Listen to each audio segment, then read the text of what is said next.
Okay, ಹಾಗಿದ್ರೆ ಪಂಚಾಯತಿ ಲಿಮಿಟಲ್ಲಿ ಹೊಸ್ದಾಗೆ ಈ ಖಾತಾ ಹೆಂಗೆ ಅಪ್ಲೈ ಮಾಡೋದು ಅಂತ ನೋಡೋಣ.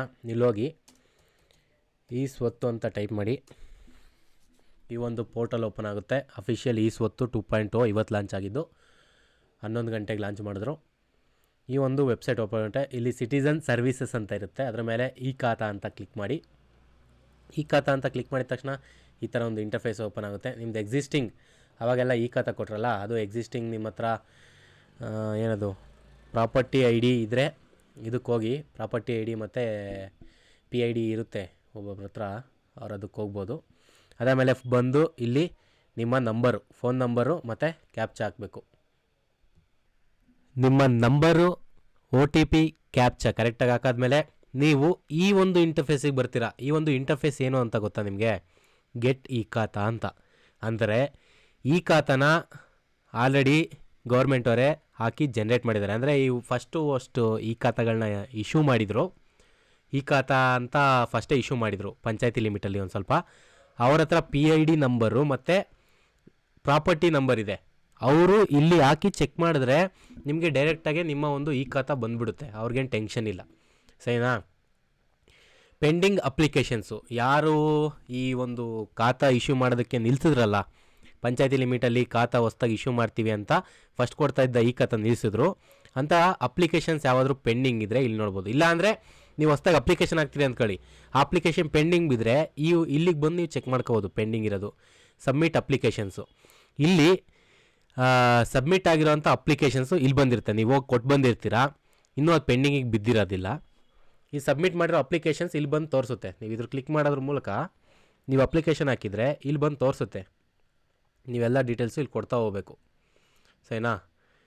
ಬೆಂಗಳೂರು ಈ ಥರ ಕೊಟ್ಟರೆ ಇಲ್ಲಿ ಬೆಂಗಳೂರಿಂದ ಬಂದಿರೋ ಅಂಥ ಪೆಂಡಿಂಗ್ ಅಪ್ಲಿಕೇಶನ್ ಸಿಗುತ್ತೆ.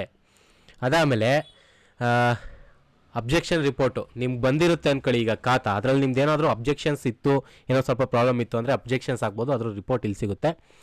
ರಿಟರ್ನ್ಡ್ ಅಪ್ಲಿಕೇಶನ್ ಫಾರ್ ಮಾಡಿಫಿಕೇಷನ್ನು, ಅಬ್ಜೆಕ್ಷನ್ ಕೊಟ್ಟಿರ್ತೀರಾ ಅಂಥ ಅಪ್ಲಿಕೇಶನ್ನು ಏನಾದರೂ ಮಾಡಿಫಿಕೇಷನ್ಗೆ ಹೋಗಿದ್ದರೆ ಆ ಮಾಡಿಫಿಕೇಷನ್ಗೆ ಹೋಗಿರೋದು ಈ ಒಂದು ಕಾಲಮಲ್ಲಿ ಸಿಗುತ್ತೆ. ನ್ಯೂ ಅಪ್ಲಿಕೇಶನ್ಸು, ಈ ನ್ಯೂ ಅಪ್ಲಿಕೇಶನ್ಸೇ ಇವಾಗ ನಮಗೆ ಏನು ಬೇಕಾಗಿರೋದು. ಇಲ್ಲಿ ಹೋಗಿ ನಿಮ್ಮ ಡಿಸ್ಟಿಕ್ಟು ಬೆಂಗಳೂರು ಇರ್ಬೋದು, ತಾಲೂಕು, ಯಲಹಂಕ, ಪಂಚಾಯಿತಿ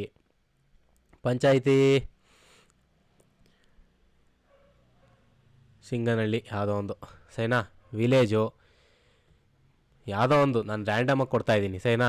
ನಿಮಗೆ ಏನು ಬೇಕೋ ಅದು ಕೊಡಿ. ಅದಾದಮೇಲೆ ಇದು ಮೇಯ್ನು, ಇಲ್ಲಿ ನಿಮ್ಮದು ಇಲ್ಲೆಲ್ಲ ಯಾವ ಥರ ಪ್ರಾಪರ್ಟೀಸ್ ಅನ್ನೋದು ಅವ್ರು ಕೊಟ್ಟಿದ್ದಾರೆ, ಸರಿನಾ? ಇದನ್ನೆಲ್ಲ ಹೋಗಿ ಗ್ರಾಮ್ ಠಾಣಾ 11A, ನಿಮ್ದೇನಾದರೂ ಗ್ರಾಮ್ ಠಾಣಾದ ಅಡಿ ಬರ್ತಾಯಿದ್ರೆ, ಅಂದರೆ ವಿಲೇಜ್ ಒಳಗಡೆ ಬರೋದಕ್ಕೆ ಗ್ರಾಮ್ ಠಾಣಾ 11A ಅಂತ ಕೊಡ್ತಾರೆ.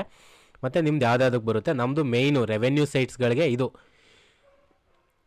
ಬಡಾವಣೆ,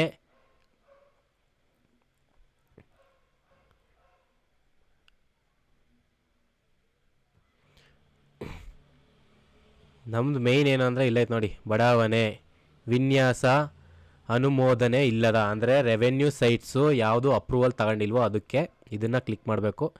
ಅದಾದಮೇಲೆ ಪ್ರಾಪರ್ಟಿ ಕ್ಯಾಟಗರಿ ಬರುತ್ತೆ, ವಸತಿ ಮತ್ತು ವಾಣಿಜ್ಯ, ಅಂದರೆ ರೆಸಿಡೆನ್ಷಿಯಲ್ಲು ಮತ್ತು ಕಮರ್ಷಿಯಲ್ಲು ಅದು.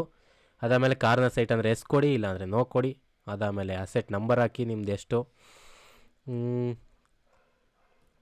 84 ಏನೋ ಒಂದು ಕೊಡ್ತೀನಿ. ಅದಾದಮೇಲೆ ನೆಕ್ಸ್ಟ್ ಪ್ರೋಸೆಸ್ಗೆ ಇಲ್ಲಿ ಯಾವುದೇ ಥರದ ಒಂದು ಆಪ್ಷನ್ ಇನ್ನೂ ಎನೇಬಲ್ ಆಗಿಲ್ಲ. 2.0 ಅವರು ಚಾಲನೆ ಕೊಟ್ಟಿದ್ದಾರೆ, ಆದರೆ ನೆಕ್ಸ್ಟ್ ಇಲ್ಲಿ ಯಾವ ಥರ ಇದನ್ನ ಸಬ್ಮಿಟ್ ಮಾಡೋದು, ಏನು ಇಲ್ಲಿ ಸಬ್ಮಿಟ್ ಬಟನೇ ಇಲ್ಲ. ಇಲ್ಲಿ ಎಂಟರ್ ಅಮ್ಕಿದ್ರು ಏನೂ ಆಗ್ತಾಯಿಲ್ಲ. ಇಲ್ಲಿ ನೋಡಿ ಎಂಟರ್ ಅಮುಕ್ತಾ ಇದ್ದೀನಿ, ಆದರೂ ಏನೂ ಆಗ್ತಾಯಿಲ್ಲ. ಸೊ ಇದು ಇನ್ನೂ ಸ್ವಲ್ಪ ಅಪ್ಡೇಟ್ ಆಗೋದಿದೆ, ಇನ್ನೂ ಇವತ್ತಿಂದ ಬಂದಿದೆಯಲ್ಲ. ನಿಮಗೇನು ಈ ಖಾತಾ ಇನ್ನೇ ಸ್ಟಾರ್ಟ್ ಆದಂಗೆ ಲೆಕ್ಕ. ಫಿಸಿಕಲಾಗಿ ಹೋಗಿ ನೀವು ಪಂಚಾಯತಿಗೆ ಹೋಗಿ ಅಪ್ಲಿಕೇಶನ್ ಹಾಕೋವಂಥ ಅವಶ್ಯಕತೆ ಏನಿಲ್ಲ. ನೀವು ಇಲ್ಲಿಂದನೇ ಡೈರೆಕ್ಟಾಗಿ ನಿಮಗೂ ಹೊಸ ಈ ಖಾತಾಗೆ ಅಪ್ಲಿಕೇಶನ್ಸ್ಗಳನ್ನ ಹಾಕ್ಬೋದು. ಅಪ್ಲಿಕೇಶನ್ ಹಾಕಾದ್ಮೇಲೆ ಸಿಟಿಸನ್ ಸರ್ವೀಸು ಗೆಟ್ ಈ ಖಾತಾ ಒಳಗಡೆ ಸಿಗುತ್ತೆ. ಅಲ್ಲಿ ಸ್ಟೇಟಸ್ಸು ಫಸ್ಟೇ ನಿಮಗೆಲ್ಲ ತೋರಿಸಿದ್ದೀನಿ, ಅಲ್ಲೆಲ್ಲ ನೀವು ಹೋಗಿ ಚೆಕ್ ಮಾಡ್ಕೋಬೋದು, ಸರಿನಾ? ಇವಾಗ ವಾಪಸ್ ಬರ್ತೀನಿ ನೋಡಿ.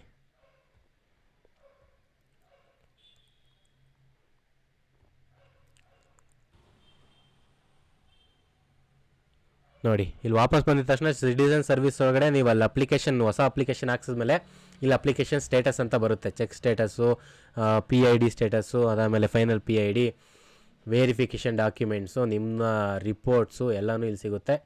ಮತ್ತು ಈ ಥರ ವೆಬ್ಸೈಟ್ಸ್ಗಳ ಲಿಂಕ್ ಕೂಡ ಕೊಟ್ಟಿದ್ದಾರೆ, ನೀವು ಅಲ್ಲೋಗಿ ಕೂಡ ಚೆಕ್ ಮಾಡ್ಕೋಬೋದು. ಈ ವಿಡಿಯೋ ನಿಮ್ಗೆ ಏನಾದರೂ ಇಂಟ್ರೆಸ್ಟಿಂಗು ಯೂಸ್ಫುಲ್ ಅನಿಸಿದ್ರೆ ನನ್ನ ಚಾನಲ್ನ ಸಬ್ಸ್ಕ್ರೈಬ್ ಮಾಡಿ.